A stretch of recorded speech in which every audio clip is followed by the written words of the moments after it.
అందరికీ praise lord. దేవుని నామానికి మహిమ కలుగును గాక. మీరందరూ బాగున్నారు కదా? మీరు పెడుతున్న ప్రతి ప్రార్థన రిక్వెస్ట్కి మేము అందరం ప్రార్థన చేస్తున్నాం. మా ఆశ అంతా ఒకటే, మీరు ఎక్కడైతే కృంగిపోయారో, ఎక్కడైతే ఏడ్చారో, ఎక్కడైతే ఓటం పాలయ్యారో, ఎక్కడైతే అవమానించబడ్డారో అదే స్థలంలో నా ప్రభు మీ అందరినీ హెచ్చించబోతున్నారు. విశ్వాసముతో ప్రార్థన చేయండి. ఘనమైన విజయాలు మీరు అందరూ చూడబోతున్నారు. దేవునికి మహిమ కలుగును గాక.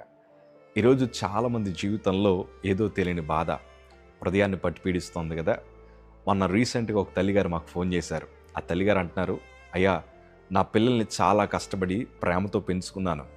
వారు పెద్ద ఎదిగిన తర్వాత నన్ను చూస్తారనుకున్నాను, నన్ను ఆదరిస్తారనుకున్నాను. కానీ మొన్న ఒక గొడవ జరిగినప్పుడు నా పిల్లలు నన్ను చాలా రకరకాల మాటలు తిడతా ఉన్నదప్పుడు ఎందుకు బ్రతుకుతున్నా అనిపించింది అయ్యా. మనసంతా కృంగిపోయింది. ఇంక మరలా వారి ముఖం చూడాలనిపించలేదు. ఏదో తెలియని బాధ అని ఆ తల్లి దుఃఖపడుతుంది. నిజమే, ఈరోజు మనుషులు మాటలు బట్టి మళ్ళీ కృంగదీస్తున్నారు.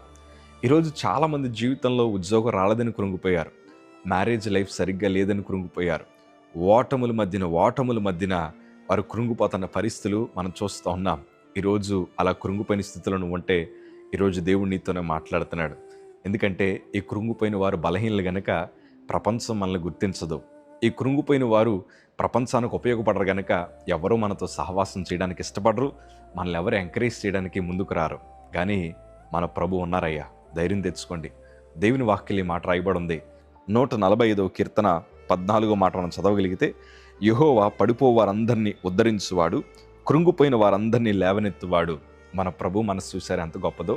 కృంగిపోయిన వారందరినీ లేవనెత్తడానికి ఇష్టపడుతున్నాడు. ఈరోజు నీకెవ్వరు లేరని అనుకుంటున్నామో, ప్రభు ఉన్నాడయ్యా. నాకు తెలుసు నీ లైఫ్ అంతగా బాలేదని. మాకు తెలుసు మీరు ఎన్నో శోధనల మధ్య నువ్వు కృంగిపోయి ఒంటరిగా ఉంటున్నప్పుడు పదే పదే ఏడుస్తున్నారు, పరుపులు తేలేలాగా ప్రార్థన చేస్తున్నారు. ఎవరు లేనప్పుడు హృదయం పగిలేలాగా ఎంత రోధిస్తున్నారో నా ప్రభుకు బాగా తెలుసు.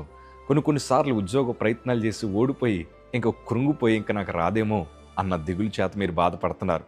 మ్యారేజ్ లైఫ్ సరిగ్గా లేక, ఎవరికి చెప్పుకోవాలి పర్సనల్ ప్రాబ్లమ్స్ అని అర్థం కాక గుండెల్లోనో పెట్టుకొని మానసిక వేదన అనుభవిస్తున్నారు.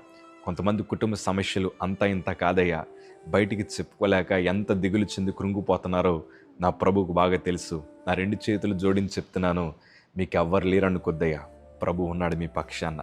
మీ కృంగిపోయిన వారందరినీ, మనలాంటి వారందరినీ ఆయన లేవనెత్తడమే కాదయ్యా, గొప్ప విజయాలు చూచేలాగా దేవుడు చేస్తాడు. అదే ధైర్యంతో నేను రొమ్ములు చరుచుకొని చెప్పగలను, నేను ఒకనాడు కృంగిపోయాను, అనాథగా మిగిలిపోయాను, కానీ ప్రభు నన్ను లేవనెత్తాడు. ఈరోజు మిమ్మల్ని ధైర్యపరచడానికి ప్రభు నాకు అవకాశం ఇచ్చాడు.